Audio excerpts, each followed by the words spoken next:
In the modern NFL, it's all about the offense. Points scored and quarterback stats are all that most fans pay attention to. Because of this, it's hard to identify a truly great defense, because they'll often get lost in the fold thanks to offensive struggles, like TJ Watt's Steelers or the Broncos of the 2020s. But sometimes, a defense is so exceptionally unstoppable from top to bottom that they simply cannot be ignored.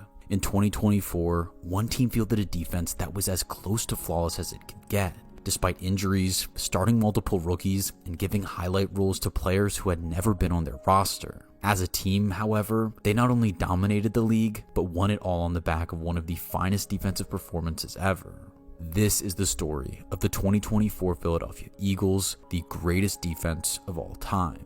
This video is powered by BetUS, our sponsor all season long for Touchdown Kingdom. The Eagles have always been a proud organization, with special emphasis put on utilizing homegrown players above all else. Nowhere was this more evident than along the front seven. Almost every lineman on the roster was drafted by the Eagles, including every single starter, highlighted by Brandon Graham, the heart and soul of the team. At 36 years old in 2024, however, BG was supported up front by a bevy of young talent, including former first-round picks Jalen Carter, Jordan Davis, and Nolan Smith, along with under-the-radar success stories Milton Williams, Nakobe Dean, and Josh Sweat. In the final slot, however, the Eagles brought in young linebacker Zack Baun on a prove-it deal before 2024, following a solid start to his career with the Saints. On the back end of the defense, Philly had an almost entirely new look going into 2024. Safety CJ Gardner-Johnson returned to Philly after a stint in Detroit to be a veteran voice alongside Darius Slay. These vets were tasked with helping rookie corners Quinyon Mitchell and Cooper DeJean come along quickly and round out the roster.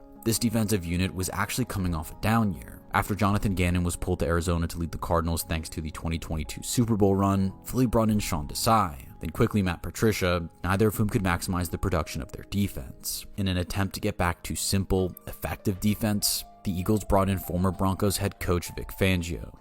Early in the season, Philadelphia's defense struggled to get their footing. Against high-powered offenses like the Packers and Buccaneers, the young corners couldn't capitalize on mistakes forced by the pass rush. The run defense also failed to come together, allowing an upset loss to the Atlanta Falcons and Bijan Robinson. The Eagles knew they had the framework to do great things, and defensive players like Zack Baun took the hate and doubt and used it as fuel. It was always the chip on our shoulder throughout the whole season. We were ranked the 30th linebacker unit in the league. I don't know what it is now, but we definitely ain't 30th. That chip didn't go away for the Eagles. After the embarrassment of crumbling down the stretch in 2023, the media wouldn't give any room for slow development.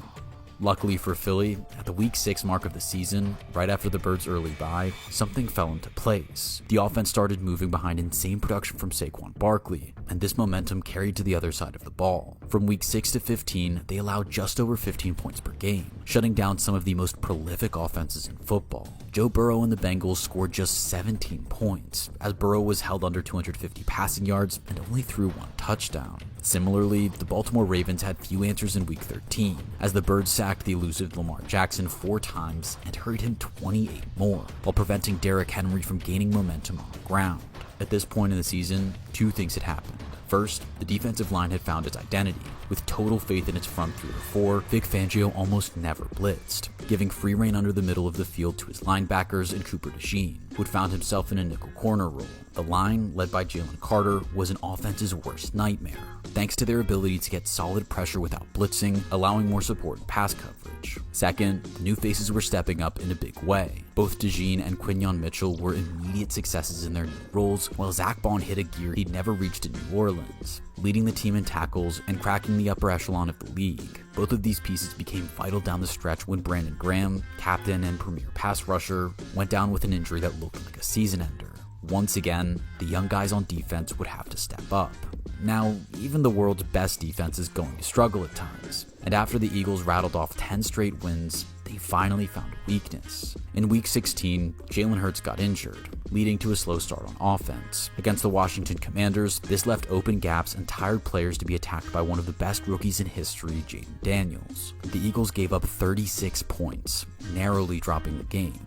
but the lessons they learned, particularly about threat assessment and how to deal with mobile quarterbacks, would help them more than the film room possibly could. With Hurts banged up on the offensive side, the defense was asked to step up significantly in the Birds' final 2 games of the season, as they vied for both the 1 seed in the NFC and a division title. In response, they allowed 20 points across 2 games, forcing 3 interceptions, 2 fumbles, and 9 tackles for loss. All this with their backups in for the final game of the season. As the regular season ended, honors and praise started pouring onto the Eagles' defensive unit, with Zach Bond being nominated for Defensive Player of the Year in his first season after being allowed to walk by the Saints, and both Cooper DeJean and Quinyon Mitchell were nominated for Defensive Rookie of the Year, honoring their work stepping into starting roles and playing exceptionally as first years. None of these Eagles would win their respective awards, but none of those players had been on the Eagles in 2023, adding further credence to the calls that the 2024 Eagles recorded the best offseason in history and fielded one of the best all-round units of all time.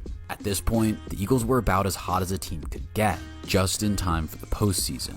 In the 2024 NFL playoffs, the Eagles entered as the 2 seed, not quite earning a bye, but with a strong home field advantage thanks to an NFC East championship. They started the postseason the way they had started the regular season, facing off against the Green Bay Packers. Against the youngest offense in the NFL that year, Philly had trouble tackling, but clamped down in the red zone, shutting out the Packers through the first 40 minutes of play before icing the game with a pair of defensive stops, a 4th down pass breakup, and an interception from Quinyon Mitchell. The defense allowed just 10 points against a Packers team that had gone 11-6 and scored 27 points per game in 2024. The one downside to the victory came in the loss of Nakobe Dean, a stud third-year linebacker who, alongside Zach Bond, was posting a career season. His knee injury would force him to miss the remainder of the playoff run, and the rest of the team was once again asked to step up into bigger roles. Let's talk about some sports betting. My go-to for that is BetUS. Once you're in, you'll easily find all the pregame markets, parlays, and prop bets that you need. You even get 10% back on your net losses twice a year. And with their incredibly generous sign-up offer, now is a great time to get stuck in. Enjoy a 150% bonus on your first 3 deposits up to $2,000 with the code YouTube150. Thank you to BetUS for sponsoring this video. Once again, if you'd like to sign up for BetUS, use promo code YouTube150.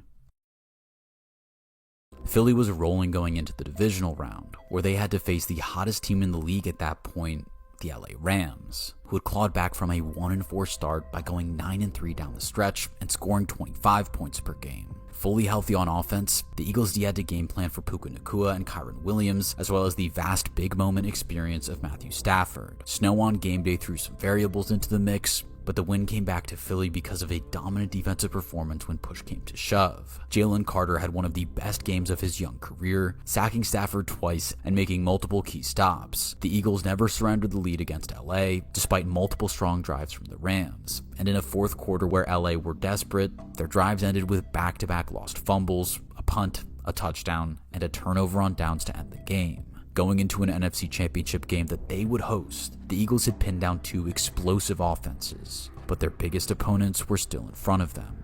In the NFC title game, the Eagles got another crack at Jaden Daniels and the Commanders, the team who had potentially cost them the NFC 1 seed with their Week 15 slugfest win.